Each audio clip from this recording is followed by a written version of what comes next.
Hey everybody, welcome to the 4th episode of Crafting with Ursula with none other than Karen Joy Fowler. I wasn't sure what to call this episode, and for a long time was going to call it Fellow Feeling and the Non-Human Other.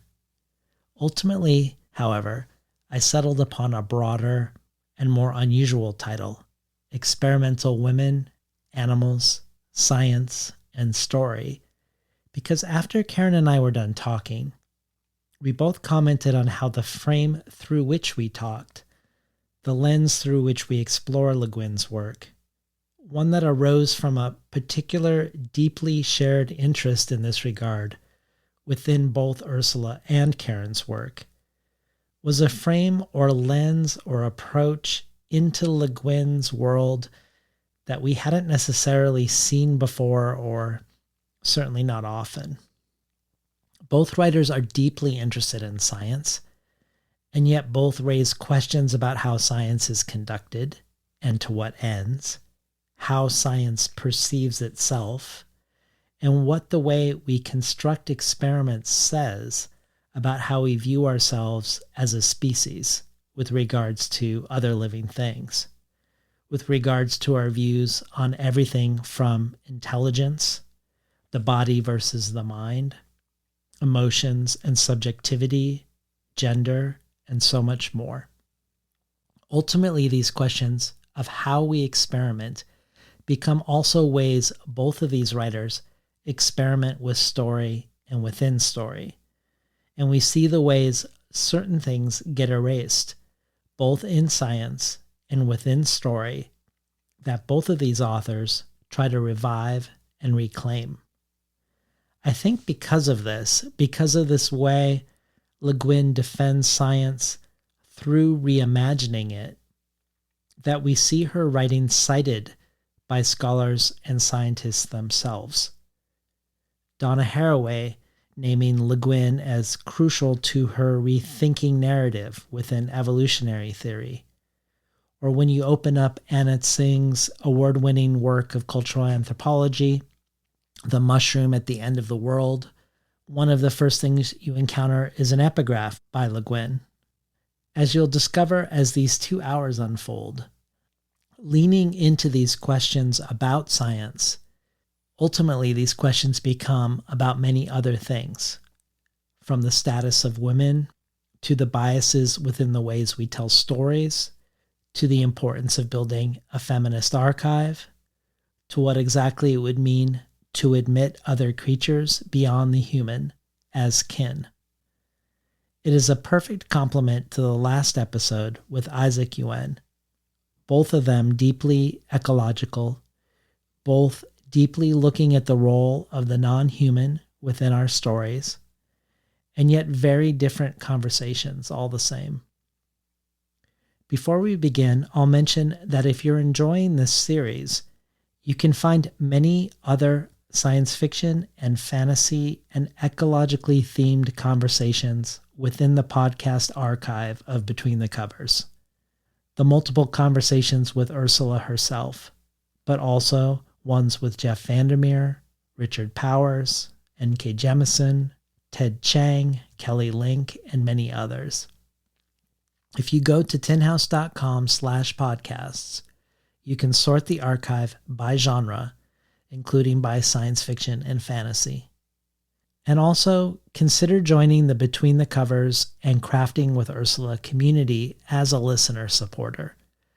There are many Ursula-specific potential rewards, from out-of-print rare collectible chapbooks by Le Guin, to Ursula K. Le Guin Conversations on Writing, to the new anthology of fiction written in tribute to her called Dispatches from Anaris, which includes work from past guest Molly Gloss, from Lydia Yuknovich, from Fonda Lee, Lainey Zumas, and many others, and with a foreword written by me.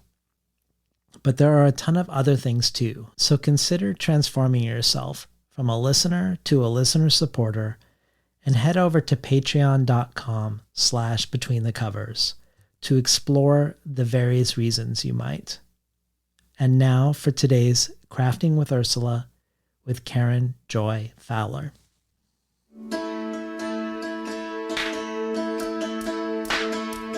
The connection between what I do as a writer, making worlds out of words, and what my wizards do, using words to kind of remake the world and change the world and cast spells. And that magic in Earthsea is word magic. I mean, obviously, to me, words do make magic in a sense. They make something new or different. What I'm after ultimately is to make something beautiful. Just like a potter making a pot or a sculptor carving a statue. Art has to do with making something that is satisfying and beautiful.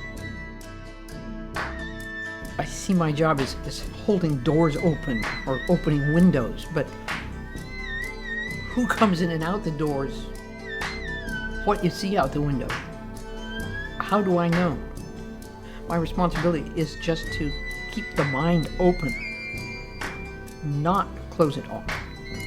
That's enough right there.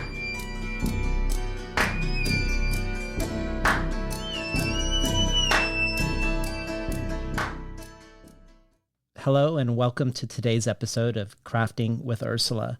Today's guest is the award-winning writer of 7 novels and 3 short story collections, Karen Joy Fowler. Fowler holds undergraduate and graduate degrees from the University of California, Berkeley in South Asian Studies, and she's probably best known for her novel, The Jane Austen Book Club, which spent 13 weeks on the New York Times bestseller list, was a New York Times notable book, and ultimately adapted to the big screen as a major motion picture.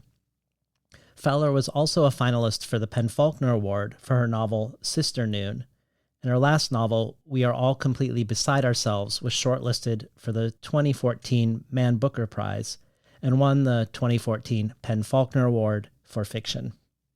Her first novel since then, one of the most anticipated books of 2022, Booth, about the family of John Wilkes Booth, is receiving widespread critical acclaim upon its release. Fowler is equally well known and esteemed in the world of fantasy and science fiction. Her first 2 novels, Sarah Canary and The Sweetheart Season, mix elements of historical fiction and the fantastical. Her short story collection, Black Glass, won the 1999 World Fantasy Award, and her story collection, What I Didn't See, won the 2011 World Fantasy Award. Her stories have won multiple Nebula Awards for Best Short Story and the Shirley Jackson Award, and in 2020 she received the World Fantasy Life Achievement Award for her body of work to date, joining the likes of Ray Bradbury, Italo Calvino, Terry Pratchett, and Ursula K. Le Guin. Karen Joy Fowler is also the co-founder of the James Tiptree Jr. Award, now known as the Otherwise Award, a literary prize for science fiction or fantasy that expands or explores our understanding of gender. Originally named for the science fiction writer Alice Sheldon, who wrote under James Tiptree Jr. as her pen name.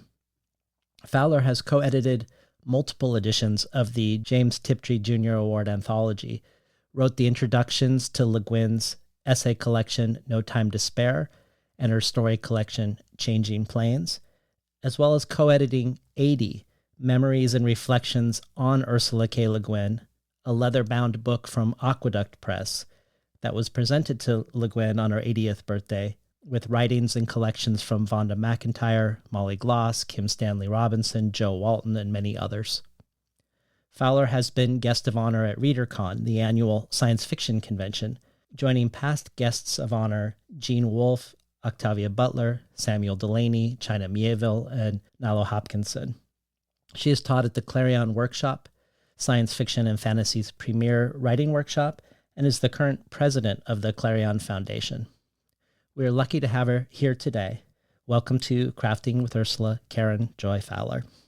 Thank you very much, David. That put me in some heady company. I hadn't really stopped to think about. Yeah, and deservedly so. But before we talk about the topic and the text that we conjured and gathered together to talk about today, tell us and orient us to Ursula's work and how it's intersected with your life, your first encounter with it, And also Ursula, the person behind the work, how her life intersected with yours. I started reading Ursula. I started reading science fiction when I was in college.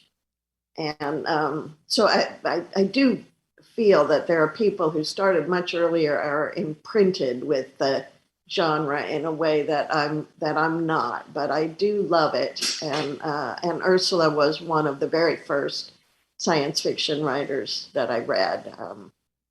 A man I later married recommended her to me, and I have always felt that perhaps if his literary taste had not been so very good, I might not have married him. The first book of hers that I read was The Left Hand of Darkness, and I share with so many people just the mind-blowing experience that that book produced, the enormously different ways it made me think about many things. And then having loved that, I went on to read Rocannon's World and The Lathe of Heaven and the other works that were available. I met Ursula after my first novel was published. I was living in Davis, California, and she came as a guest of the English department, and there was a luncheon for her. And I got a phone call from the woman who was putting the luncheon together saying that Ursula had asked that I be included. I think my literary career has brought me many high points and many moments of where I felt enormously lucky and proud of what I have achieved. But I don't think we can ever really top that one. To get a phone call saying Ursula Le Guin would like to meet you. Yeah, I can't imagine actually. No, I can't imagine, and it happened to me. So so I met her at that lunch, and then sort of as luck would have it, the English department really kind of dropped the ball on getting her where she was supposed to be and making sure that her schedule matched up with the one that she had actually been given. And so I ended up sort of shepherding her around that weekend, and that was the beginning of my friendship with her. Yeah. Well, I'd love to start with your novel, We Are All Completely Beside Ourselves. When I think of Ursula's notion of fellow feeling, of treating other non-humans as kin, and the title of this book, We Are All Completely Beside Ourselves, which I think can be interpreted and read several ways. But one of the ways I think could be as a notion of fellow feeling, that we are the things beside ourselves. We are also the creatures that walk beside us, which in the case of this book would be the primate sibling of the narrator. I'd love to start with the Kellogg experiment in its own right, and then also as an inspiration for this novel. If you could just talk to us about the Kellogg experiment, which is a real experiment, and then how that became sort of the basis for this novel. I think it would be a great place to begin an exploration of the works that we've put side by side of yours and Ursula's. Yeah, I'd love to. The Kellogg experiment was, in fact, the impetus for the novel. I was talking, my father was a psychologist, so this experiment is something that I had heard about most of my life, and the fact that other people had not heard about it most of their life was not entirely clear to me until I began to talk to my daughter about it. I can't remember what prompted the conversation, but I found myself describing the experiment to her. And the experiment, which took place in the 1930s, was an experiment designed to see what the capabilities of chimpanzees might be if they were raised in an absolutely human environment, if they were raised like children. And in order to accomplish this, Dr. Kellogg brought a chimpanzee into his family and raised it simultaneously to his own son. So as much as seems reasonable, They weren't completely insane about it, but the Kellogg's tried to create a sort of similar environment for the infant chimpanzee and the infant child. And what I also read is that the experiment, which did not last all that long, came to an abrupt stop because the Kellogg child began to imitate chimp behaviors just as readily as the chimp began to imitate human behaviors. My daughter was just enormously shocked by the description of this experiment, which again, because I'd heard about it my whole life, I hadn't really stepped back to think about how peculiar and in some ways disturbing it actually was. But she said, what would it be like to be the child in that experiment? That should be your next book, Mom. Yeah. Tell us also about your father, who in a sense is a muse for a good deal of your work. Tell us about the lifelong argument that you had, or if not argument, debate that you had about how humans should position themselves in relation to the non-human. Him being he did experiments on rats, I believe, as part of his psychological studies. Yes. He was a psychologist, and he considered himself, a rigorous scientist. He did not work with people. He studied learning behaviors, and he studied them in rats. So, a lot of what he did was to run rats through mazes and then create mathematical models on the data that he got. I mean, I've thought so much about so many of these topics, especially in writing the book and in talking about the book afterwards. And one of the things that really strikes me now is that as children, we are really encouraged to feel the fellow feeling with other creatures that we are then apparently expected to put aside as we grow up, so that even, the books that we read, half the time, the characters in them are animals, although they're dressed as humans, and they're being kissed goodnight by their parents and helped through their sibling rivalries, and in every way stand-ins for us.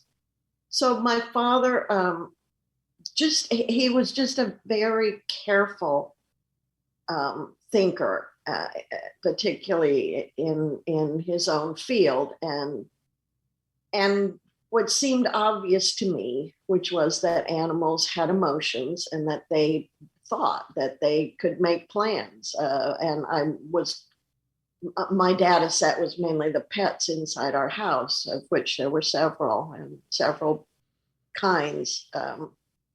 And he felt that was I was making a leap. I was making a leap I had no foundation for. And so the argument you were referring to, and I think argument is a fair term, was whether animals could think or not. And I would say he did not say they could not think. He said I had no way of knowing that they could. And I felt that I saw it with my own eyes, that, that to deny it was to deny my own experience with animals. Well, you had chosen a brief passage to read from Ursula's latest or last essay collection about her encounter with a rattlesnake. And I guess in thinking about what you're going to read, I just want to return briefly and sort of underscore something that I think we're going to unpack a lot more. But this idea that the Kellogg's were going to bring a chimp into their home as a semi-controlled experiment to raise along their infant child, and stopped the experiment prematurely because of the horror that their own child could be influenced by their primate sibling. So there's definitely something baked into that sort of science experiment that's not being examined, this presumption that we're only studying the chimp, and that how terrible it would be for the studied to influence the studier. So I would love to hear what you've chosen. So I'm going to read two bits from an essay called First Contact. It appears in No Time to Spare, and involves an encounter Ursula had with a rattlesnake. It starts with a date, May 2011. I have seen many rattlesnakes. I have eaten fried rattlesnake, but only once have I ever been in contact with a living rattler. Though contact is not the word I really want, it is metaphorical and inexact. We did not touch. Maybe it was communication, though of a very limited kind, as communication between alien species is often doomed to be. We were at the old ranch in Napa Valley, and I was just about to sit down on one of the 1932 iron chase lounges, carefully, because if you sit too far forward, the whole unwieldy thing stands up and throws you off like a bronco, when I heard a noise I recognized. That was the first communication. It was the hissing buzz of the rattlesnake's rattles. I'm going to skip a little bit here. Well, she's calling Charles to come and see the snake. And she says, we thought we had to kill the rattlesnake. That's what you do generally in the country at a place where little kids come and run around. And then it turns out that they are both unable to do that. And Charles went up the driveway and down the road a couple hundred yards to our only near neighbors, the Cazettes. It took a while. All that while, the snake and I did not move and looked steadily into each other's eyes. They say a snake's gaze is hypnotic, but who was hypnotizing whom? We were like people newly in love who can't take their eyes off each other. This was not love, but it was something equally intense, and even more immediately a matter of life and death. It is this brief time, 5 or 6 minutes, I suppose, 10 minutes at most, that over the years I have thought of again and again, always with the vividness of the moment, and always with a sense of its importance or import, of there being a great deal to learn from it. During this time, the rattlesnake and I were alone together, alone in all the world. We were held together by common fear, bonded. We were held in a spell, entranced. This time was outside ordinary time and outside ordinary feelings. It involved danger for both of us, and it involved a bond between creatures who do not and cannot ordinarily relate to each other in any way. Each would naturally try not to relate, to just get away, or to kill in self-defense. In all these respects, I think it isn't amiss to think of this time as sacred. So I'm going to play the first half of a 7-minute speech Ursula gave at a conference at UC Santa Cruz. The conference was called Anthropocene Arts of Living on a Damaged Planet, and the speech was called Deep in Admiration. I just feel like some of the things she introduces, many of the things she introduces in the first half of the speech can sort of serve as something both to echo forward and something to refer back to as we talk. And this is her reading it not at the conference, but this is when she read it during the conversation I had with her about poetry. The second half of the speech, the part we're not going to hear, is about the relationship between poetry and science. And also the speech itself becomes the preface to her poetry collection late in the day. So here's the first half of the speech, Deep in Admiration. Okay, the little talk I gave is called Deep in Admiration. I heard the poet Bill Siverly this week say that the essence of modern high technology is to consider the world as disposable, use it and throw it away. The people at this conference are here to think about how to get outside the mindset that sees the techno fix as the answer to all problems. It's easy to say we don't need more high technologies inescapably dependent on despoliation of the earth. It's easy to say we need recyclable, sustainable technologies, old and new, pottery making, bricklaying, sewing, weaving, carpentry, plumbing, solar power, farming, IT devices, whatever. But here in the midst of our orgy of being lords of creation, texting as we drive, it's hard to put down the smartphone and stop looking for the next techno fix. Changing our minds is going to be a big change. To use the world well, to be able to stop wasting it and our time in it, we need to relearn our being in it. Skill in living, awareness of belonging to the world, delight in being part of the world, always tends to involve knowing our kinship as animals with animals. Darwin first gave that knowledge a scientific basis. And now both poets and scientists are extending the rational aspect of our sense of relationship to creatures without nervous systems and to non-living beings. Our fellowship as creatures with other creatures, things with other things. Relationship among all things appears to be complex and reciprocal, always at least two-way back and forth. It seems that nothing is single in this universe, and nothing goes one way. In this view, we humans appear as particularly lively, intense, aware nodes of relation in an infinite network of connections, simple or complicated, direct or hidden, strong or delicate, temporary or very long-lasting. A web of connections, infinite but locally fragile, with and among everything, all beings, including what we generally class as things, objects. Descartes and the behaviorists willfully saw dogs as machines without feeling. Is seeing plants as without feeling a similar arrogance? One way to stop seeing trees or rivers or hills only as natural resources is to class them as fellow beings, kinfolk. I guess I'm trying to subjectify the universe, because look where objectifying it has gotten us. To subjectify is not necessarily to co-opt or colonize or exploit. Rather, it may involve a great reach outward of the mind and imagination.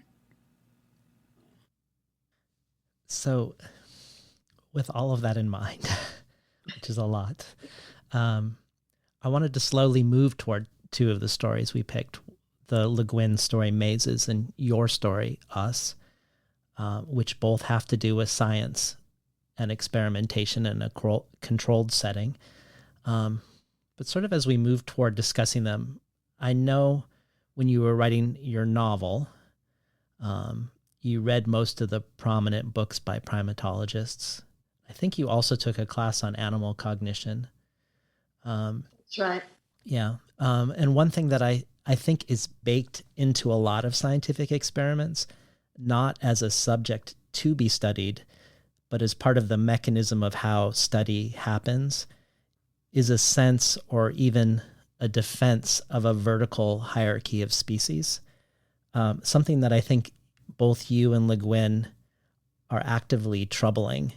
When Le Guin says, in what we just heard, relationship among all things appears to be complex and reciprocal, always at least two-way, back and forth, I think of the Kellogg experiment and the mother who stops it because the experiment is supposed to be unidirectional in their mind, not reciprocal.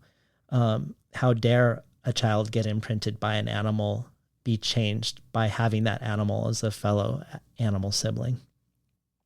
And if I remember correctly from some of your interviews, you said similarly that experiments tell us much more about us than they do about the things we're studying. And that's something that I feel like is echoed in a lot of research about research. But I was hoping you could maybe unpack a little bit of that for us, what you mean when you say we learn more about ourselves than what we're studying in these very controlled and artificial environments where we're studying? I would say that in both Ursula's story, Mazes, and in my story, Us, which I think do bear a lot of, have a lot of similarities, that one of the points being made or being discussed is that lack of reciprocity, that it is that the experimenter has designed the experiment not as a way of communicating with the subject of the experiment, not as a collaborative process, and that any collaboration on the part of the subject is seen as damaging the experiment in some way, and it is something to be avoided and something to be stopped, as the Kellogg's did, and that therefore the way the experiment is designed is entirely a product of the experimenter, and the experiment itself is a representation of the experimenter,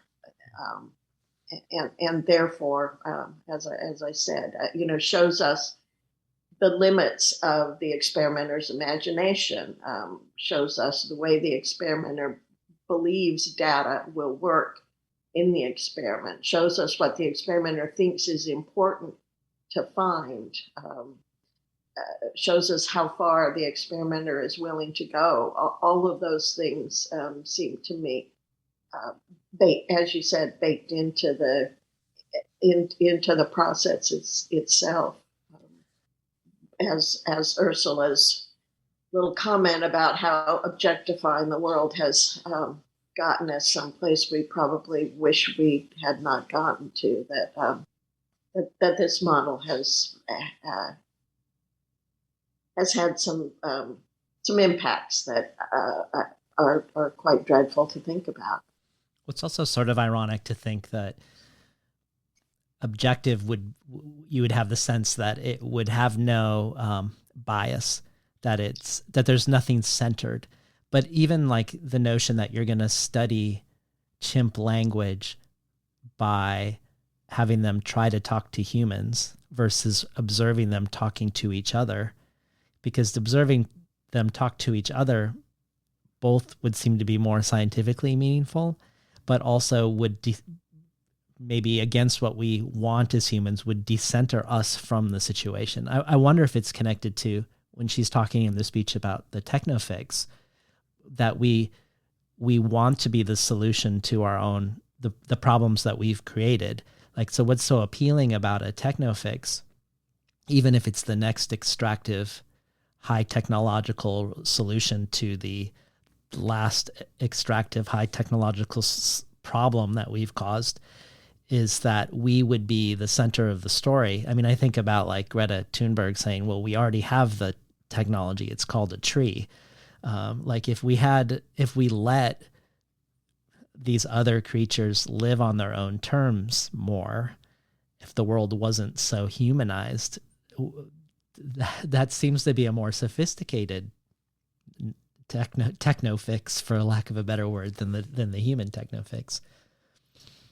Yeah, I entirely agree with that. Yeah. And I have been struck by how difficult it is to reproduce the things that our fellow creatures come to quite naturally. Yeah. Yeah. Well, it's interesting that mazes are used to measure problem-solving skills in quote-unquote higher animals. And if these were truly meant as experiments, which I know they are, but if they were truly only meant as experiments, not to reinforce the ways we differ from other creatures, but really as open-ended ones where we were willing to earnestly reconsider ourselves as experimenters in the process, then when a slime mold, a unicellular creature with no central nervous system, could traverse a maze more efficiently than most other higher creatures, which it can, when we subject it to the maze. It seems like this might be a moment when it would prompt us to reconsider how we define intelligence rather than relegating the result to a curiosity in a sort of scientific cul-de-sac. And it makes me think of something you said about writing your book based on the Kellogg experiment. Quote, "The argument I initially wished to make was that because primates are so human-like, they deserve to be treated in a more humane and human-like way. As I was writing the book, my feelings changed. I looked at more studies of animal cognition in different species. I asked myself why being human-like was the thing that mattered to me. Why did that mean that an animal deserved to be treated well?" And to me, this is one way I think you and Le Guin look to a non-hierarchical, horizontal way of connection with the non-human. Le Guin, in her introduction to mazes, which is told from the perspective of a being experimented on by being placed in various mazes, she says that many readers are confused by this story because the experimenters are referred to as aliens, but because those aliens are from Earth. So these aliens that our narrator's calling aliens are Earthlings. But clearly the narrator is intelligent, sees his or herself as equal to the people or aliens experimenting on him or her, and they're perplexed that the alien doesn't seem particularly curious about them or even to be trying to communicate with them. The experimented upon narrator questions so much of the circumstances of how the experimenter is trying to extract information. So here's a quote from Mazes. "I was badly disoriented at first, after the trapping, being handled by a giant, being dropped into a prison, and this place around the prison is disorienting, spatially disquieting. The strange, smooth, curved wall ceiling is of an alien substance, and its lines are meaningless to me.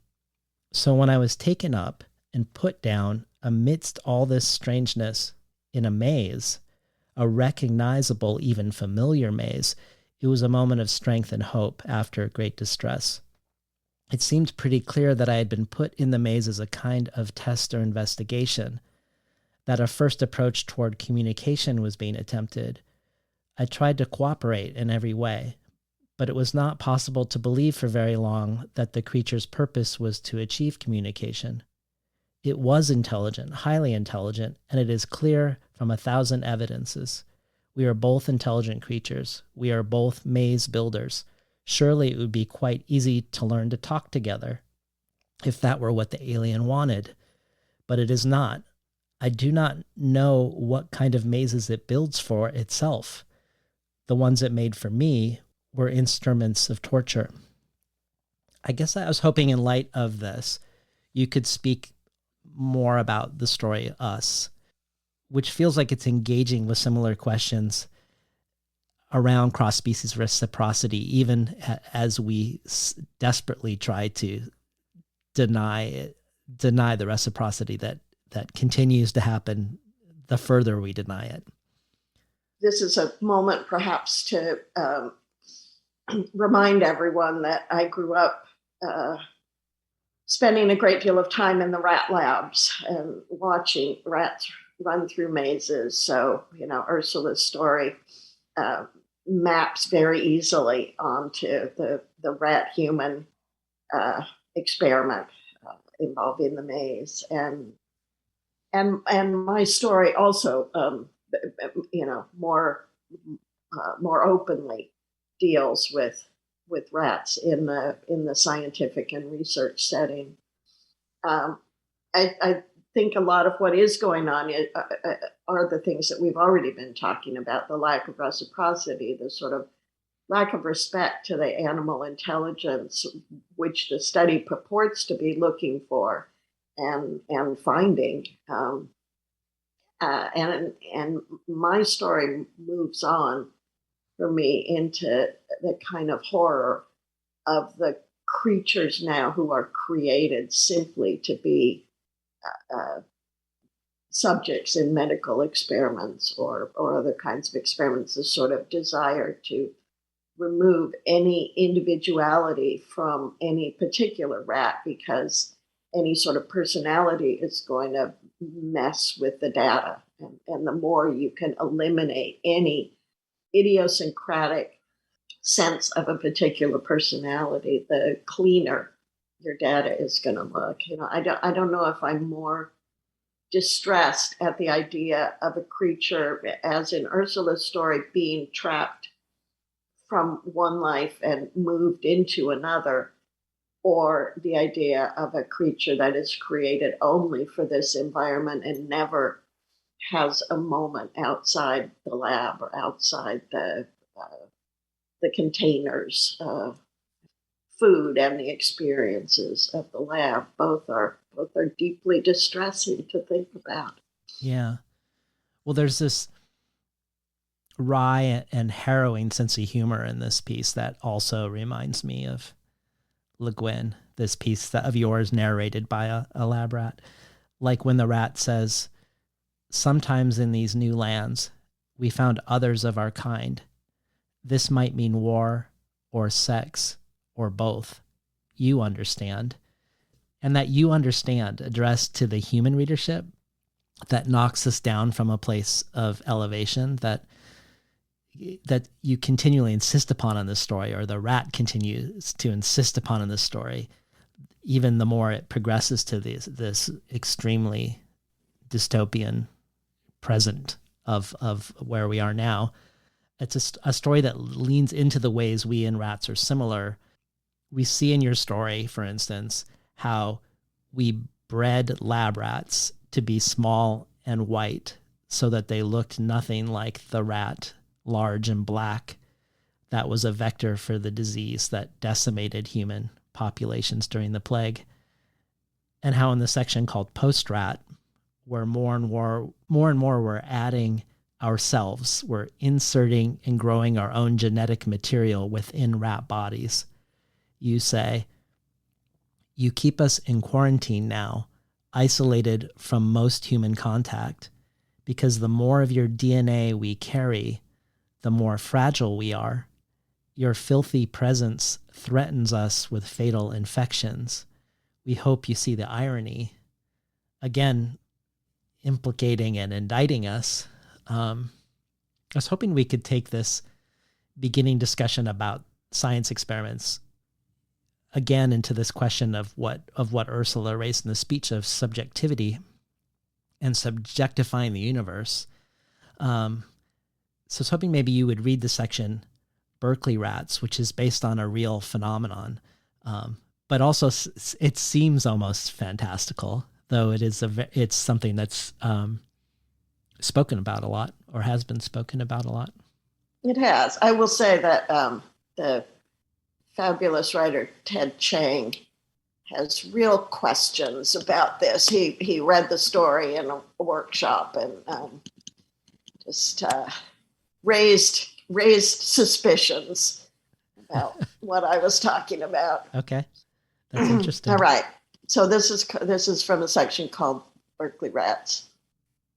It surprises us that, among your many sporting events, you don't include the mazes. You seem to be such enthusiasts. Our own feelings are mixed. For years, there was evidence, unscientific and anecdotal, of two schools and two schools of thought. At Yale, you said the rats had no interest in the mazes. They responded only to food cues, did no spontaneous exploration, never learned the paths. They had to be kept hungry to work at all. You considered them rather dim.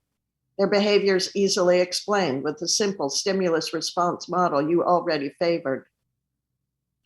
In contrast, we Berkeley rats could be fed a fine meal first and still wander the maze with interest. We explored our surroundings in logical ways, all the right-hand passages first, for example, or always moving downwards. Later, we could be set back inside at any random point and still find our way easily. You began to talk about our cognitive maps, the scientific ways in which we worked. as if we were testing out hypotheses. Vicarious trial and error, VTE, is what you call the hesitant, looking about behaviors we evidence before moments of decision. You wrote papers about our remarkable VTEs. And then you made us better, made it the best with the best, shipping us out to labs all over the world. We were the rats everyone wanted. We prided ourselves on our performance, our abilities, our discipline. Now, recent studies suggest that the single factor most predictive of our success is you. Tell a student he has a Berkeley rat, and whoever he has will try to perform accordingly. While you were noting our VTEs, we were noting yours. Our desire to please you has wreaked havoc with your data, which displeases you. You prefer data to animals. This is a maze with only one way through. So in the story, putting aside Ted Chiang's reservations, you say it is the rat's desire to please us that wreaks havoc on our data, which in the conversation around this is often what's concluded. But I wonder if it's even harder to disentangle than that, because it is the lab technician's belief that they have a Berkeley rat, even when they don't, that leads the rat and the lab technician's interpretation of the rat to be Berkeley-like. So it's sort of, again, like a collaborative, hard to pinpoint. Yes, this is one of the other meanings I had in mind to the title. We are all completely beside ourselves, which, the first meaning is just that we are part of this world, and that everything around us is also part of this world. And so there is no separation between us and the world. But the other is that the way we experience the world is limited to our own senses and our own preconceptions and our own desires and fears, and therefore everything we see everything we deal with comes through that filter and becomes part of us in that process, so that it is very, very hard for us. It has been very, very hard for us to recognize as intelligence anything that doesn't look like human intelligence. Do you want to say anything about what Ted Chiang's position is? Just that he found it unscientific, as the section says, anecdotal and unscientific, and therefore he had doubts about its validity. Well, it is very provocative, I think, when and interesting when Ursula says she wants to subjectify the universe. And I'm going to play a little exchange that I had with her where I ask her about it. And then, okay, I would like to just say one more thing before you do that, which is, very much in this area that we've been talking about, which is that it looks to me as if the terror of anthropomorphizing other animals has really prevented us from seeing our commonality with other animals, and that this thing that was set out as a sort of careful scientific decision has within it, it is as prejudicial as any sort of anthropomorphizing would be. Yeah. And it's puzzling to me that fact was not recognized, that if you make a decision one way or the other, there are implications both ways. It's not like one decision is a clean one and the other is not.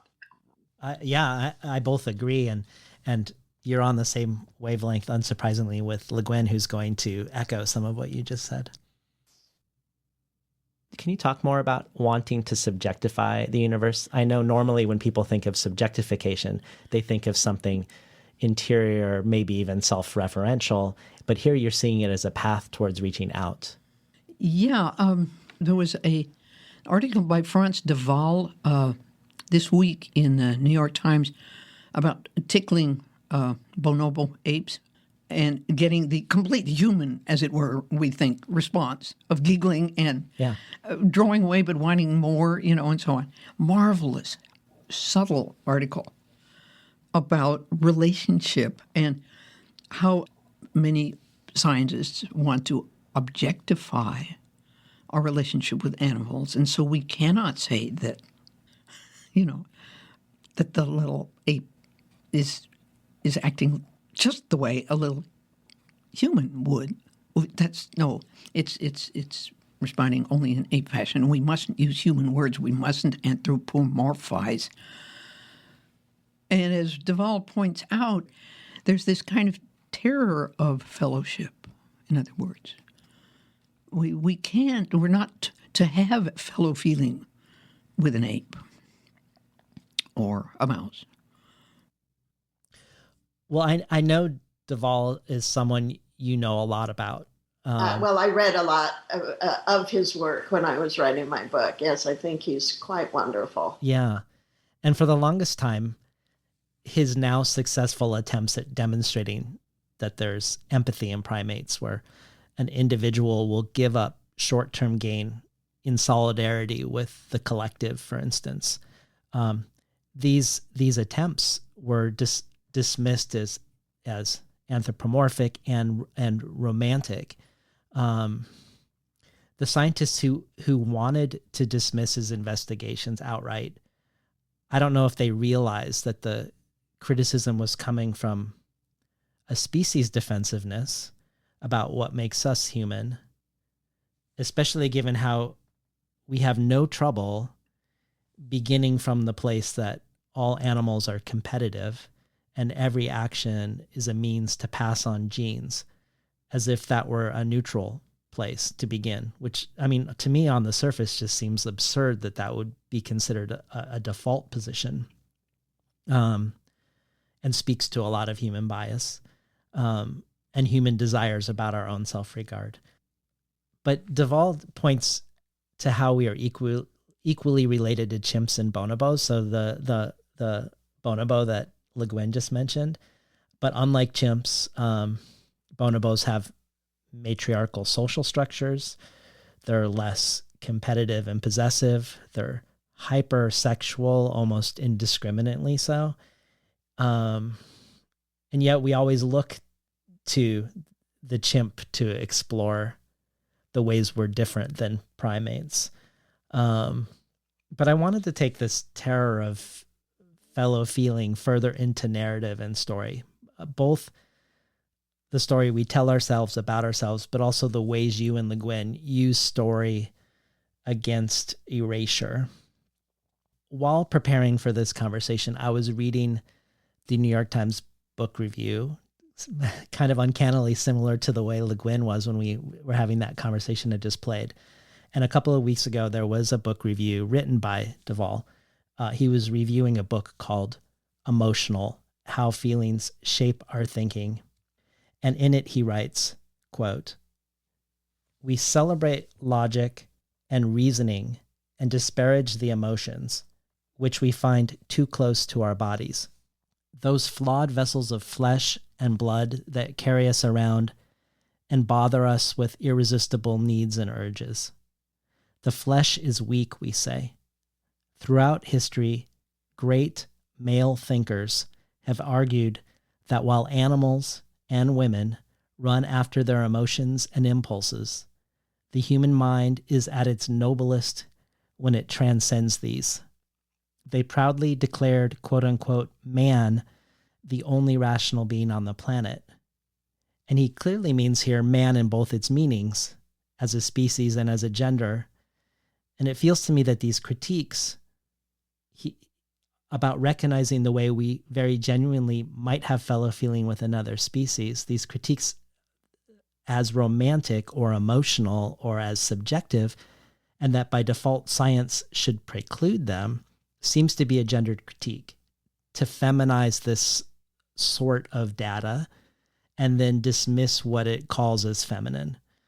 And yet, on the other hand, many of the greatest primatologists were women, and many of today's great scientific breakthroughs on our knowledge about trees and tree communication, much of that is also coming from women.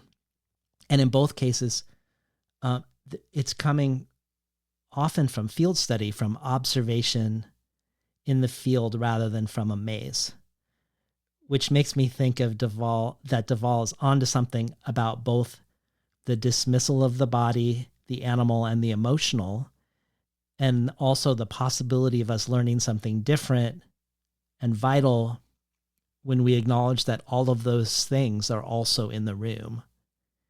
Even in the quote-unquote controlled environment, they're in the room. It's not entirely a question, but I guess if we return to this notion of subjectifying the universe, and we think about Duvall around the emotions and man as human and man as man, do you think there's something about these breakthroughs around what we've learned, say, about primate cognition or about tree communication happening, not always, of course, but prominently by women in less controlled, more multifactorial environments where they're clearly, they're not part of the experiment, but they are there as part of the material and the data being produced. So in a sense, the knowledge that's coming is coming through an irreducible, multi-directional being together. I have a lot of thoughts around these issues, some of which may not be as directly responsive as I would wish, but they are the thoughts that occur to me. First of all, that some of the early primate studies, which were conducted by men, in retrospect, clearly were interested only in the behavior of the male primates. That what they saw, what they thought was important, and what was going on were the things being done by the males, and that they often couldn't even distinguish one female from another, even though they'd been observing a fairly small group for some time. That they knew the males, but they did not know the females, and they did not pay attention to what the females were doing. Another thing that occurs to me is very much along the lines of the reciprocity that we've been talking about, is that in the field, the primates frequently responded differently to female scientists and to male scientists, and that the female scientists were less threatening in some way to them, and therefore they became more comfortable around the female scientists. And I've probably reduced that egregiously to maybe say something that I didn't mean to say. But so what I do mean to say is that it appears that, once again, who the scientist is has an impact on the data that will be received, and that some of that comes from the limitations of the observer, but some of that comes from the reciprocity of the fellow creatures being looked at. It's been puzzling to me how much fellow feeling with other animals has managed to be something that is seen as emotional, female, or childish. That, as I said, it's something that we're expected to put aside as we grow in order to arrive somewhere more rational. There's a historical event that I've read a great deal about called the Brown Dog Riots, and they were in Battersea, and they involved medical school experiments where dogs were being vivisected as publicly, as part of a lecture. And two women, I think they were from Sweden, managed to sneak into one of the vivisections, and they wrote a horrifying account of it. And there was this period, this kind of brief period, where the anti-vivisectionists made common cause with the socialists and the suffragists and the union movement. It was not merely one gender. It was a large movement with on one side all of these progressive sorts of causes, and on the other side the medical students. And there were riots, and it went on for several weeks. It became a political action, sort of, which had many, many implications, but which was focused on the very narrow issue of whether a statue of a dog could be put up in a way that acknowledged the suffering of the other animals. And this was like the 1904, 1905, and it was kind of swept away in the horror of World War One. But when it came back, the medical students had so completely won the day. That's the part that is puzzling to me, that we went from quite a community involved in, at the very least, opposing the vivisection of animals. And it reminds me of the exchange that we had on email where we were talking about some issues, and I brought up one of my favorite past conversations for Between the Covers, which was with Talia Field, and I asked you if you'd read Experimental Animals, which looks at the rise of vivisection in France and ties some of the views towards the animal body and the female human body and the rights of animals and the rights of women, and also the rise of the experimental novel at that time in France. And not only had you read it, but of course you'd blurbed it. It's a wonderful book. It's put together almost entirely from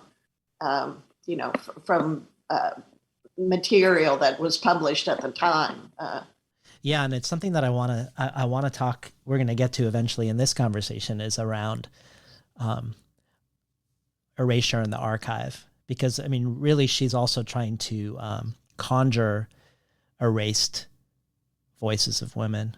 But before we get there, when you mentioned how lots of these scientific responses to the subjective or the emotional are called romantic, or they're or feminine, and then dismissed, or childish, you've talked about how at some point when you were a 5-year-old wandering around your dad's lab, you ended up in the area where the rhesus monkeys were kept.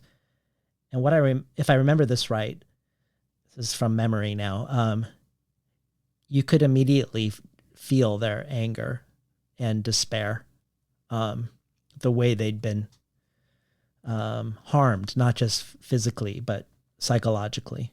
And this nonverbal transmission of information between you and the rhesus monkeys, this, what I would call fellow feeling, I think would typically be dismissed because you were a child, and maybe more so because you were a girl.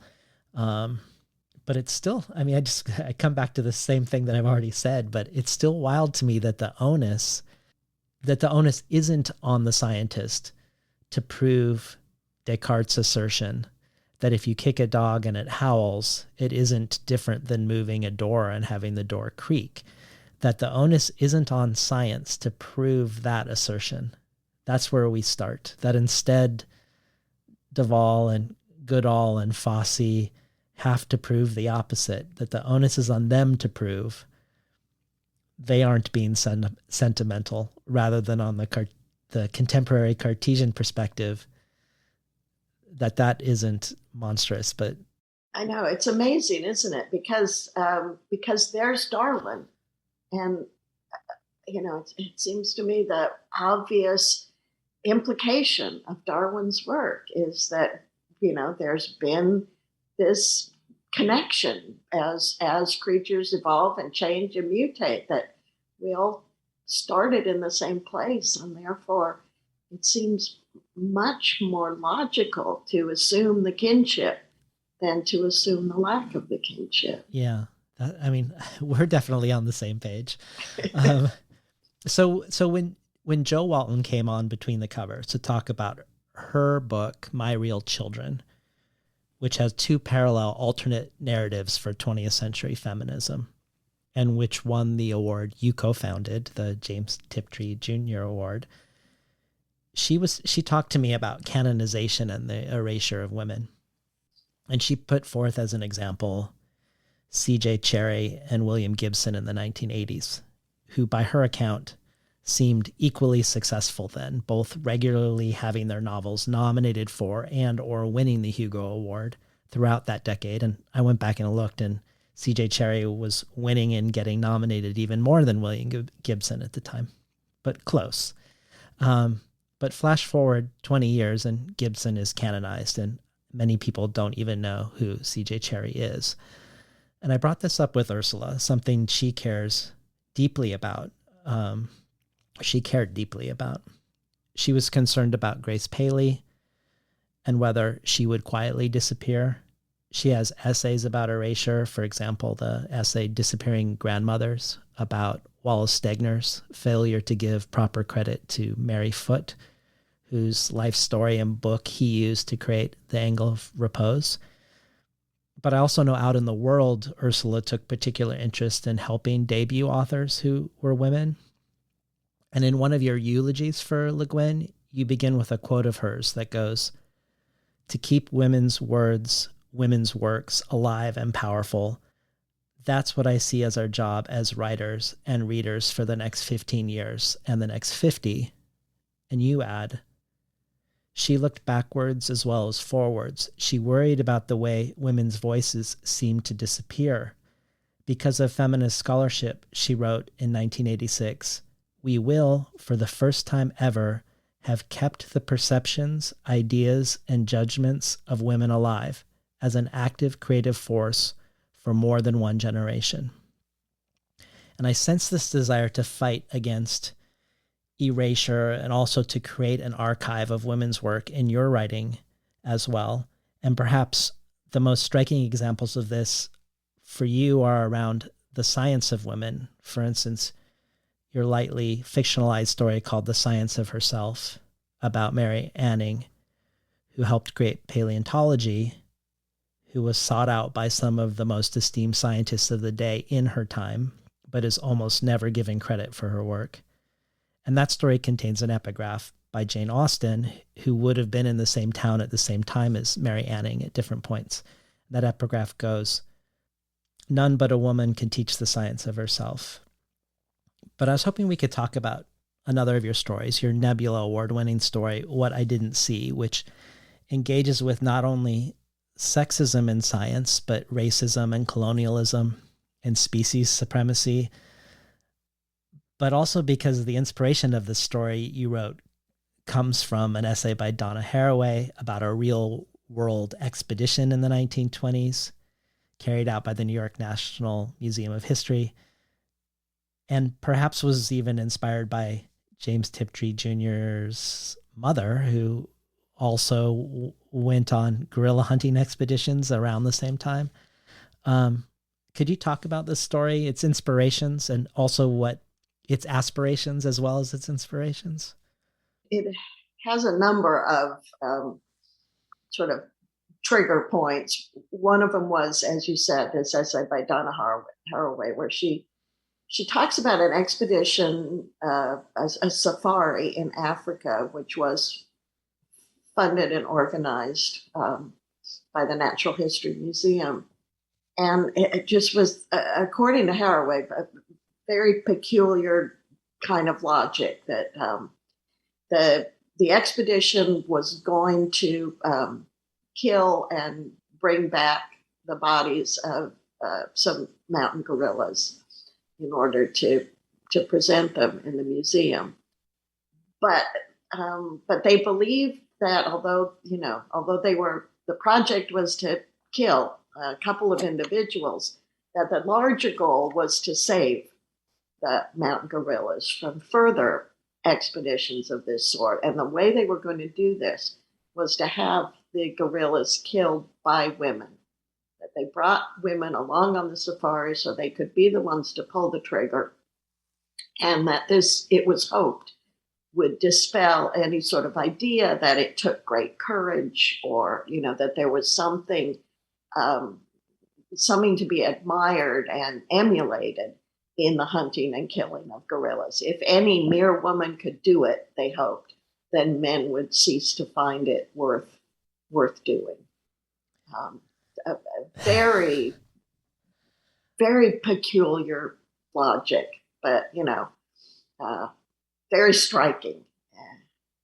And yes, then another source was the book by James Tiptree Jr.'s mother about being on safari and even having little blonde Alice, who is Tiptree's real name, along with her as a little girl.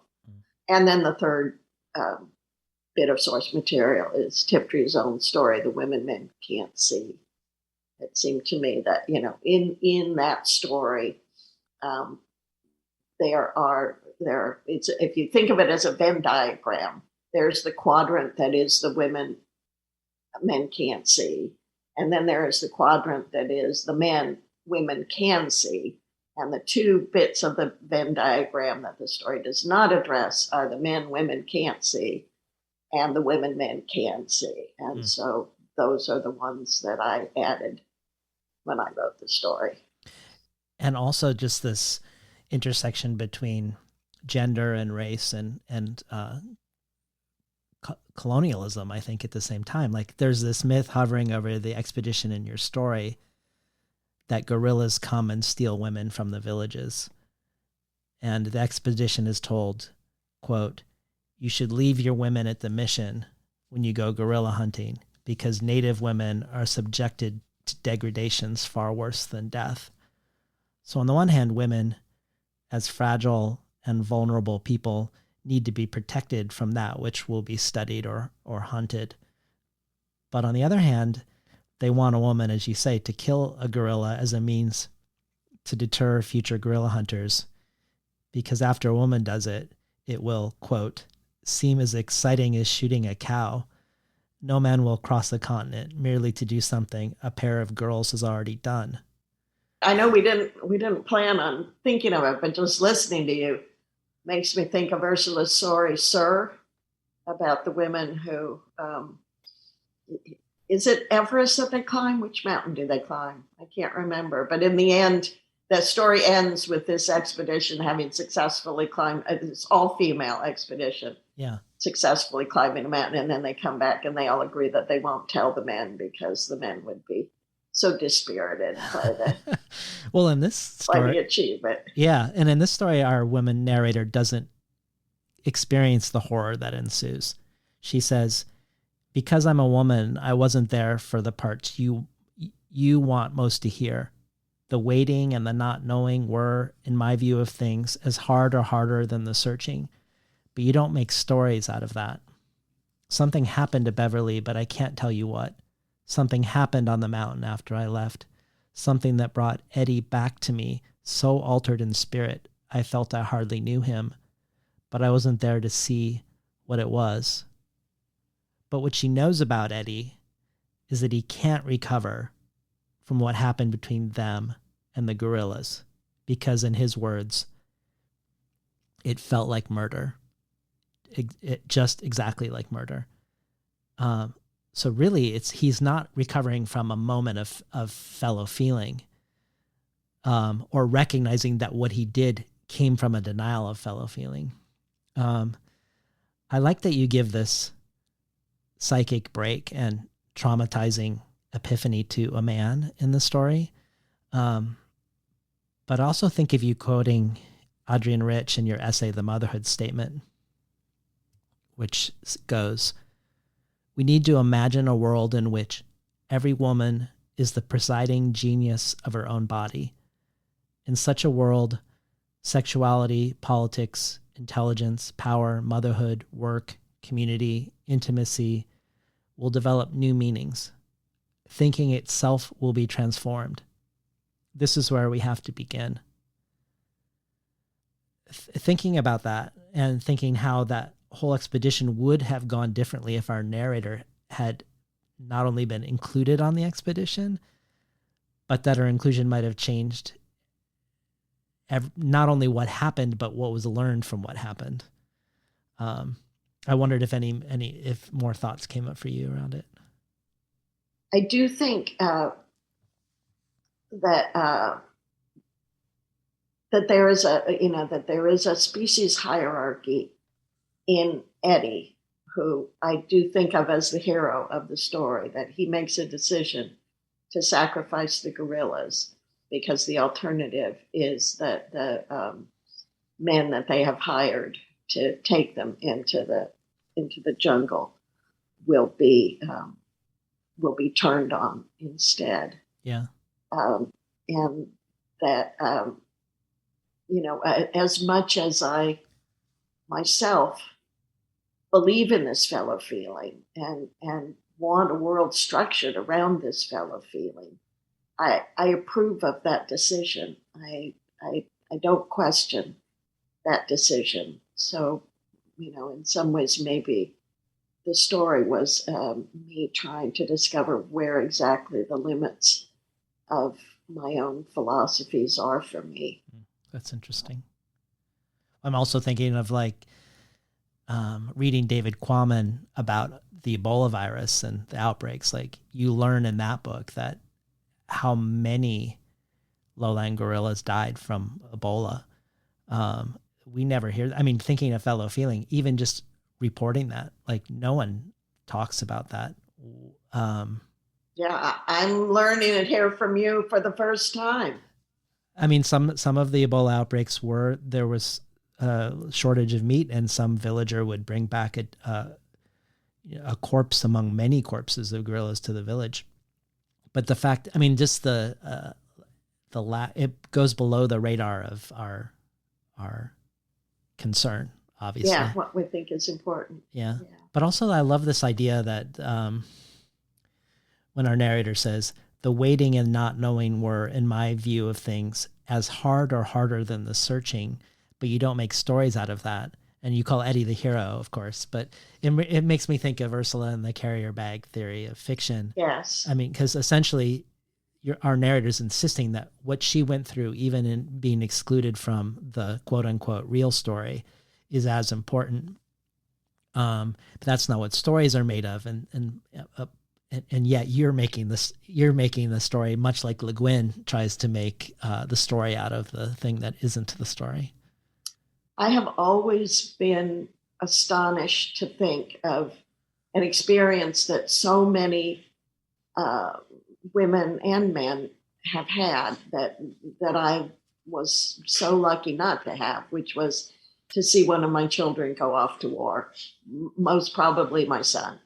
To sit at home and see my son go off to war and have no idea whether he was dead or alive at any given moment of the day. It's astonishing to me to think that anyone can do that. This thing that so many people have done. Yeah. Maybe it's easier for me to imagine what it's like to sit and wait than it is for me to imagine actually being at war.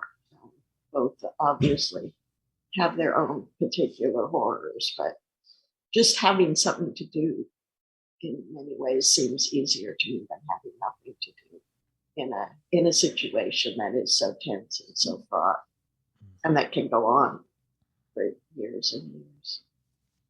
This circles me back to something I meant to say when we were talking about Frantz de Waal, which is that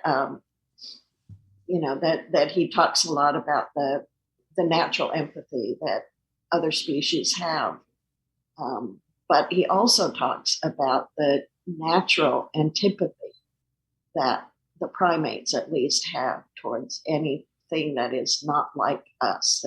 Any anything we can put in the category of other. We don't simply have a neutral feeling towards it, that it's natural, it's part of our natural primate makeup to have an antipathy towards it. And, we just see the damage of that on a daily, hourly basis as it plays out in our world in all sorts of tribal ways and ways of war and conflict and racism. And you probably know more about this than me, but I don't want to suggest that bonobos don't have that antipathy, but it is interesting, this idea that we're equally related to two different modes of being, and one of the modes of being seems to have less of that antipathy than the other. Yes, absolutely, which makes me suspect that we're actually closer to one than the other. Well, right now, for sure. Well, one of the things you mentioned in one of your eulogies and also in one of the prefaces for one of Le Guin's books is the idea that, quote unquote, realism centers the human and fantasy gives equal importance to the non-human. And you add, quote, in this and so many other ways, fantasy is the more subversive, the more comprehensive, the more intriguing literature. And I want to spend the rest of our time with fantasy and fairy tale, even as far back as the opening pages of the first book of Earthsea. The human is dwarfed by landscape, a peak, a storm-racked sea, and the opening first pages are busy with goats and falcons and trees as much as any human.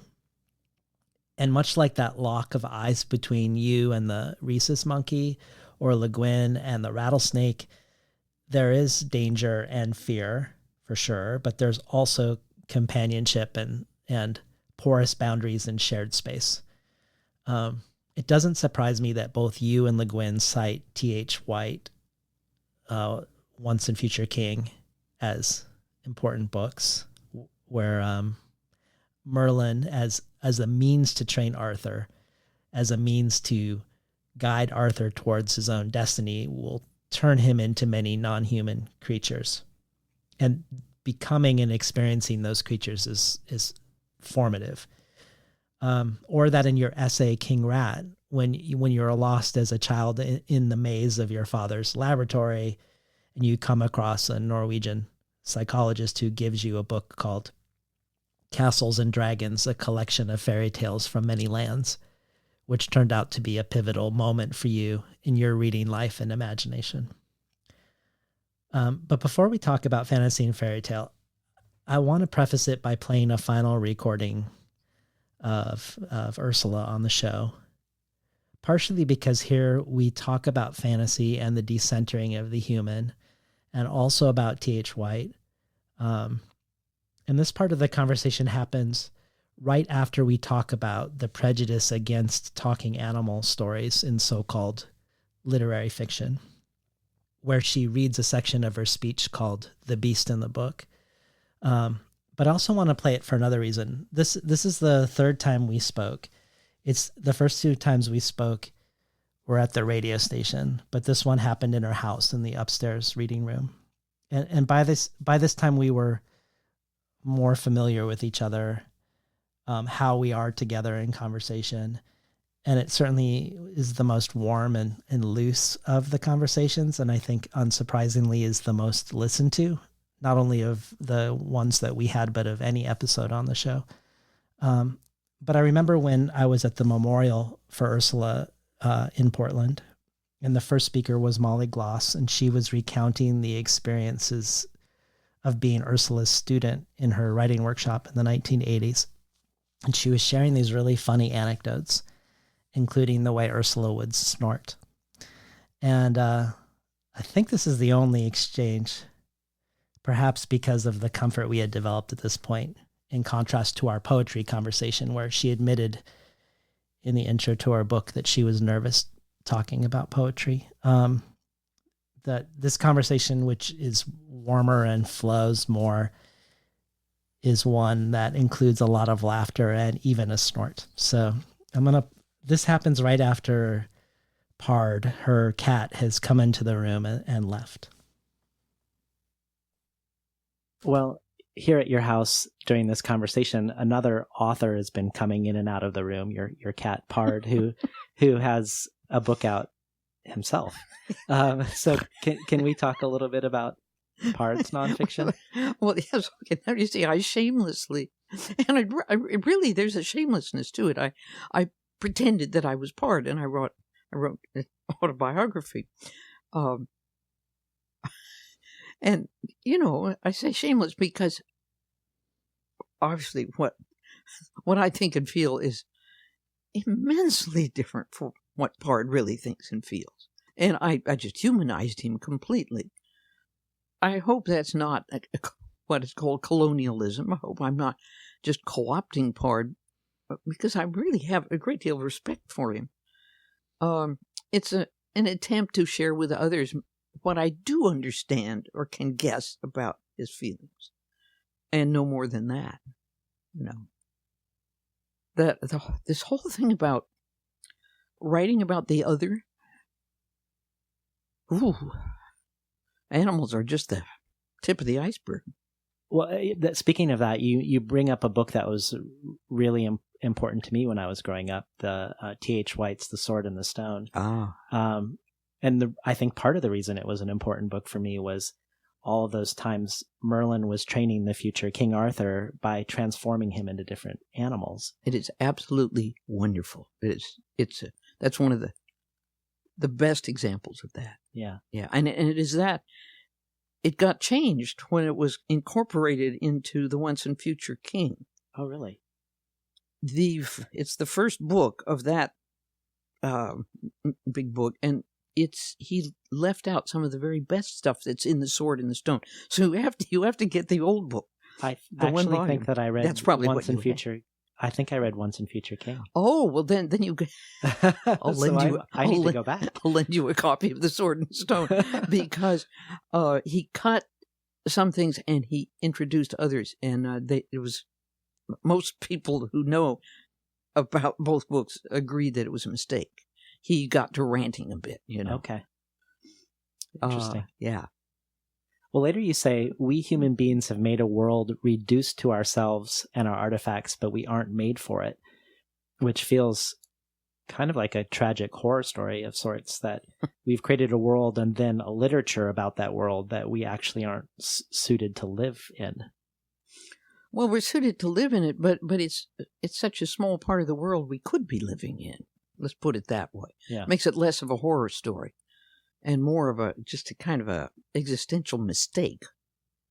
Well, and then I wonder, taking that a step further, if maybe one of the biases against science fiction and fantasy is that there's the elevation of the non-human. Oh, yeah. Whether it's an alien or an animal, and then the decentralization of humanity with regards to intelligence, because intelligence isn't just shared by our species in so many of these stories. Oh, yeah. I think you're right on it there.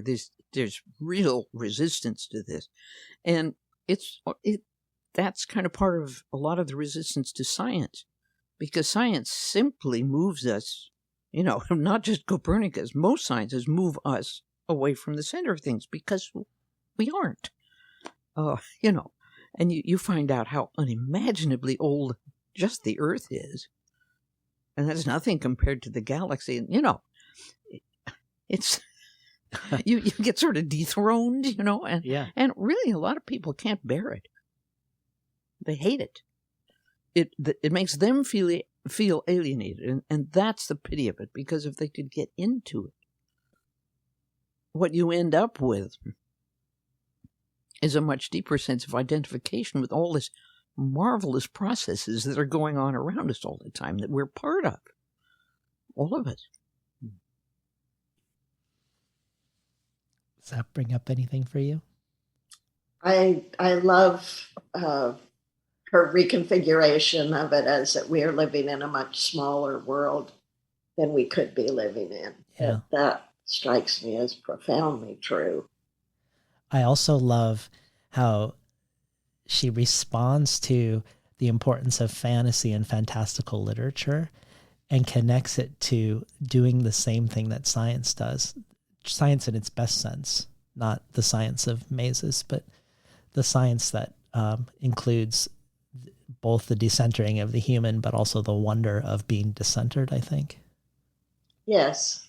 And I think, it echoes again the sort of accusations of childishness that fantasy has also endured, when so much of fantasy is anything but childish. Well, one of the stories by Le Guin that you picked, The Poacher, it's one that I hadn't read before and loved. It's a fairy tale. It's a wonderful story. It is. And one that directly inspired one of your stories, The Piper. It seems like fairy tales in general always have a space in them that is operating on non-human terms, a place that is possibly dangerous, but also contains magic. And you could say The Poacher has a different sort of maze in it also, not a maze of the lab rat, a maze or a labyrinth perhaps. But talk to us about what compels you about this story. Why, among so many of her stories, you push this one to the fore as one of the ones to discuss? There are a number of things that this story does that move me very much. But one of the really obvious ones is to choose a different protagonist and to care about a different process. And again, I think this. I echo this in The Piper, probably because it was profoundly moving to me in The Poacher. This sort of sense that everything is given to the prince, that everything that the prince, that we're expected to admire the prince, but things come very easily to him.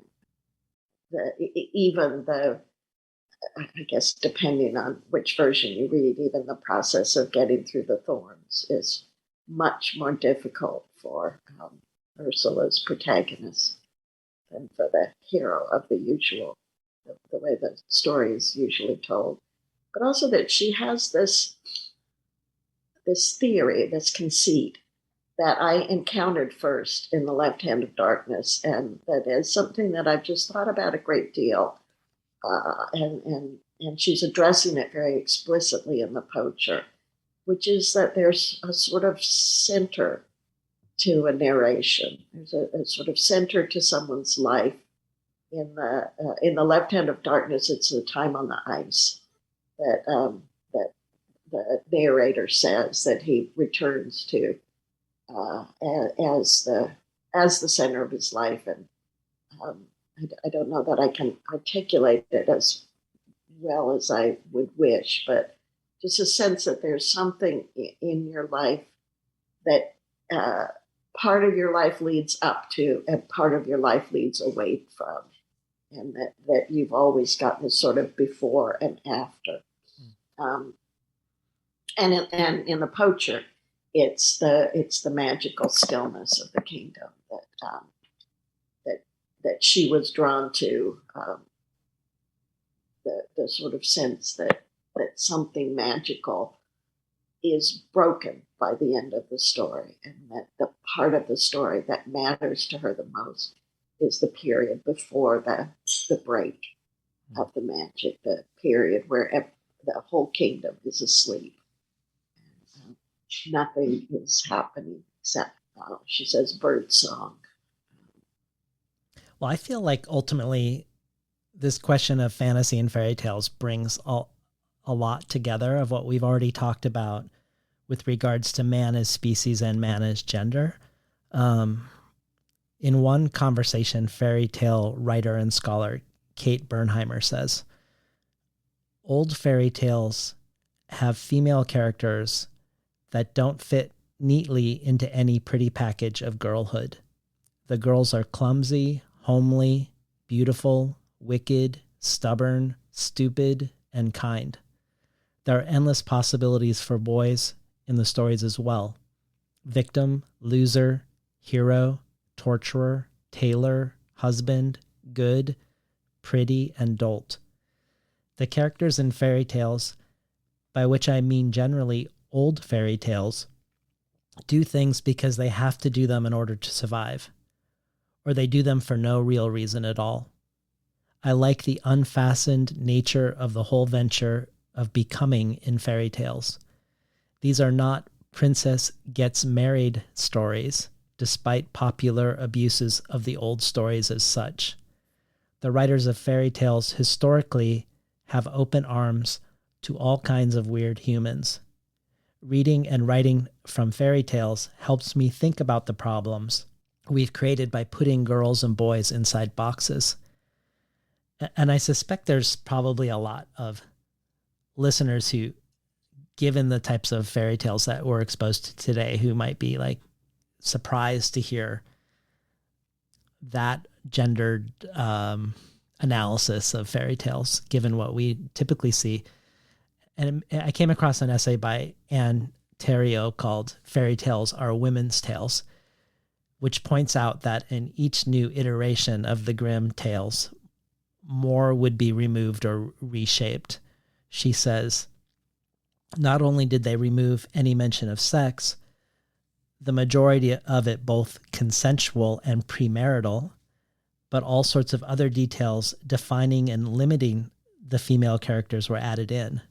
With each successive edition, the Wilhelm Grimm added in more and more adjectives describing what they thought was the perfect Christian woman. Female characters were suddenly dutiful, tender-hearted, God-fearing, and contrite, where once they had simply been beautiful or young. I wanted to hold this notion of these stories at their heart having something more feral and wild and less comfortably on human terms as I bring up my favorite discovery in preparing for today. So your suggestion of reading The Poacher was a discovery in and of itself for me. But I also came across her essay about the poacher called The Wilderness Within, which Le Guin wrote for an anthology put together by Kate Bernheimer, an anthology of women exploring their favorite fairy tales. In this essay, we learn that the idea for her retelling of Sleeping Beauty in The Poacher comes from a line of a Sylvia Townsend Warner poem. And the postscript is this wonderful retelling of her pilgrimage in Europe to meet Warner in the 1970s, but also expresses an anxiety about whether Warner is known and read anymore, her stories, her poetry, and her published journal, which she was worried was largely being forgotten, especially in the United States. So again, this brings us back to erasure and archive building, both the erasure of the fairy tale itself and what Le Guin seems to be doing by writing an homage to Warner's work, but also citing Warner, and then storifying it by talking about visiting her. I say all of this because I'm if you'll indulge me, I'm going to read one last piece that captures something about gender and nature and story, all in one passage. And here, this is from The Wilderness Within, and she's talking about the anxiety of influence, which she largely sees as a male anxiety. Le Guin says, quote, that the accepted male notion of literary influence is appallingly simplistic is shown first, not last, but first, by the fact that it overlooks, ignores, disdains the effect of quote-unquote pre-literature, oral stories, folk tales, fairy tales, picture books, on the tender mind of the pre-writer. Such deep imprints are, of course, harder to trace than the effect of reading a novel or a poem in one's teens or 20s. The person affected may not be conscious of such early influences, overlaid and obscured by everything learned since.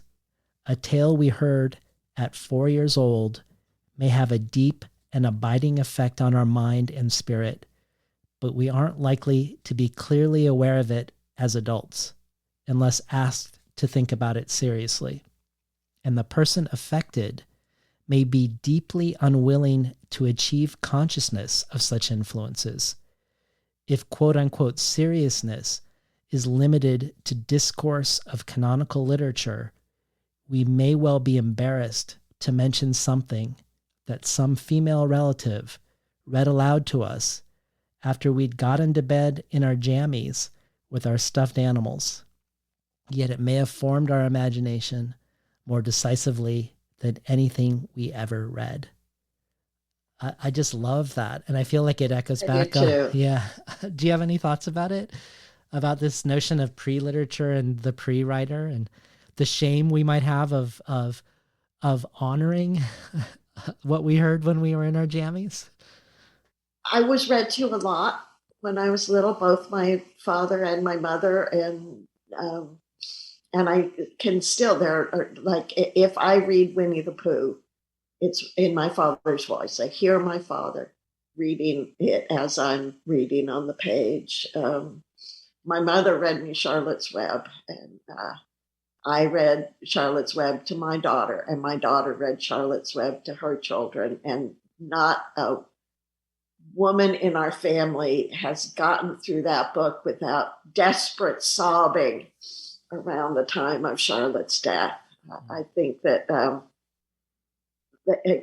again, this is something I think that because I've been asked to talk particularly about We're All Completely Beside Ourselves, I now trace a pretty straight line from Charlotte's Web and watching my mother weep to writing We're All Completely Beside Ourselves. But just as Ursula says, I think without that interrogation, I would not have noticed the ways in which they are, the two books echo each other. I think that I was profoundly influenced by that book, and in one very specific way, too, that I had never at that point read a book where anybody died, at least, not a main character.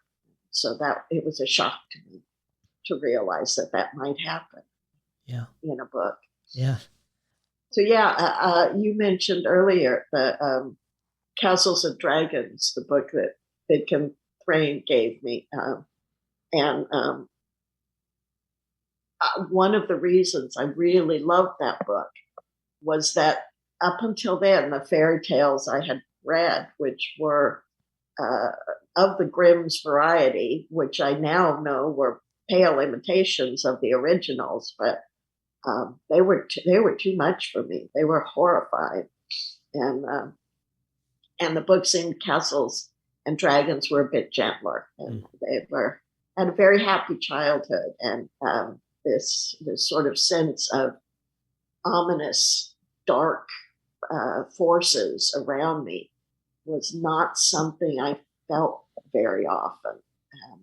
And I was on a panel years ago with a bunch of other female writers, and we were talking about the fairy tales that had impacted us the most. And I was astonished to listen to these other women and realize that they found these fairy tales, whichever one they had chosen, empowering and magical and, utterly affirming. When the fairy tale that had the most impact on me was the Pied Piper. And, it was horrible. It was just a horrible story in every way, unbearable. So, I think for people whose childhoods were maybe more threatening, but people who had experiences that I was spared, fairy tales gave them a sense of power and a sense of possibility. But for me, they really came with a sense of darkness, that there were things in the world, people in the world, forces in the world that did not wish me well, that I had not really noticed up until then. Yeah. Well, in the spirit of pre-literature or of the pre-writer and the deep imprints that come from locking eyes with something non-human, or hearing something rather than speaking it or writing it. I thought we'd end with another Le Guin story that you foregrounded. She unnames them. And do you have anything you'd like to say about the story? Just that I, that I love it, that I feel that, and this sort of came up when you were talking to Molly. There's something so simple and direct in the way Ursula writes some of her stories that it takes a moment to realize how enormous the issues she's bringing up are and how complicated the stories actually are. And this one, I think, will serve as a wonderful capstone to a lot of the things we've been talking about, the whole conversation, but largely the sort of position of women between animals and men. Which category do we belong in? It's a subject that a lot of women writers think about a lot, and it is very, very beautifully addressed in this story, I think. Well, let's go out with a reading of the second half of it. And I'd also say that something that I find in Le Guin, and that I think is quite wonderful, is that when she is dealing with the non-human, even when she's dealing, as she does in this story, with large categories like the whales or the cats or the parrots, that she always takes time, I think, to give you a sense of individual creatures, that she never just gives you the category, that there's always a sense of personalities within the category that I think is just in and of itself a beautiful expression of fellow feeling. Yeah, and if we think about it, I mean, this mystery around language, and Eve here is unnaming what Adam is named, right? So if she's giving us a sense of the creature beyond the category, it's another way she's unnaming something in a strange way. Yes. None were left now to unname, and yet how close I felt to them when I saw one of them swim or fly or trot or crawl across my way or over my skin or stalk me in the night or go along beside me for a while in the day. They seemed far closer than when their names had stood between myself and them like a clear barrier, so close that my fear of them and their fear of me had become one same fear. And the attraction that many of us felt, the desire to smell one another's smells, feel or rub or caress one another's scales or skin or feathers or fur, taste one another's blood or flesh, keep one another warm. That attraction was now all one with the fear, and the hunter could not be told from the hunted, nor the eater from the food. This was more or less the effect I had been after. It was somewhat more powerful than I had anticipated, but I could not now, in all conscience, make an exception for myself. I resolutely put anxiety away, went to Adam and said, "You and your father lent me this, gave it to me, actually. It's been really useful, but it doesn't exactly seem to fit very well lately. But thanks very much. It's really been very useful." It is hard to give back a gift without sounding peevish or ungrateful, and I did not want to leave him with that impression of me. He was not paying much attention, as it happened, and said only, "Put it down over there, okay?" and went on with what he was doing. One of my reasons for doing what I did was that talk was getting us nowhere, but all the same, I felt a little let down. I had been prepared to defend my decision, and I thought that perhaps when he did notice, he might be upset and want to talk. I put some things away and fiddled around a little, but he continued to do what he was doing and to take no notice of anything else. At last I said, "Well, goodbye, dear. I hope the garden key turns up." He was fitting parts together and said without looking around, "Okay, fine, dear. When's dinner?" "I'm not sure," I said. "I'm going now with I hesitated and finally said, with them, and went on. In fact, I had only just then realized how hard it would have been to explain myself. I could not now chatter away as I used to do, taking it all for granted. My words now must be as slow, as new, as single, as tentative as the steps I took going down the path away from the house, between the dark branch, tall dancers motionless against the winter, shining. That it's late to insert this, but one of the things I would like to have said earlier was that with all this sense of fellow feeling, Ursula never does lose track of the fact that that it's a dangerous relationship. Mm-hmm. That they are not necessarily sharing the warm fellow feelings we are trying to have towards them. That they may be feeling something quite else. Well, also, I wonder if fellow feeling for us has to be a warm fellow feeling, but just the acknowledgement of interdependence and reciprocity. I mean, if the atmosphere is going to be created by more than just human respiration and livestock respiration, but by other things, those other things that we depend on to be able to breathe the air, we don't have to be friends to with all of them. Yeah, no, that's beautifully put. Yeah.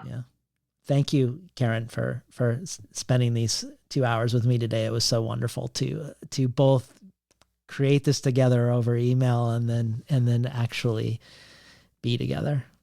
I have really enjoyed it. It's been lovely to talk to you. I look forward to everything that is coming in the series. I know, me too. We've been talking today to Karen Joy Fowler. You've been listening to Crafting with Ursula. I'm David Naiman, your host.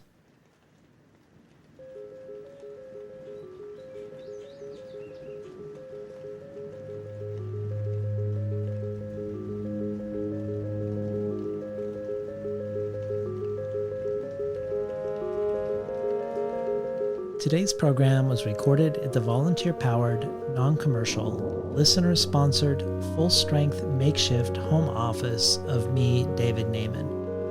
More of Karen Joy Fowler's work can be found at karenjoyfowler.com. If you enjoyed today's conversation, consider becoming a listener supporter. Learn about the potential gifts and rewards of doing so at patreon.com/betweenthecovers. These include everything from rare collectibles from Ursula K. Le Guin herself, to bonus audio beyond the main conversations with everyone from Ted Chiang to N.K. Jemisin, to becoming an early reader for Tin House, receiving 12 books over the course of a year, months before they're available to the general public. Again, you can find out more at patreon.com/betweenthecovers, or if you prefer a one-time donation, you can do so by PayPal at tinhouse.com/support. I'd like to thank Arwen Curry for the audio of Ursula from the documentary Worlds of Ursula K. Le Guin, William Anthony for the photograph of Ursula used in the banner, Tin House's Jacob Valla for the graphic design, Becky Kramer for publicity, and Theo Downs Le Guin for being a bottomless well of ideas, insights, and encouragement. Finally, the music you hear, called River Song, and the music in the introduction, Heron Song, come from the collaborative album by Todd Barton and Ursula Le Guin called Music and Poetry of the Kesh. Thanks to Todd Barton for granting permission for its use. See you next month for another episode of Crafting with Ursula.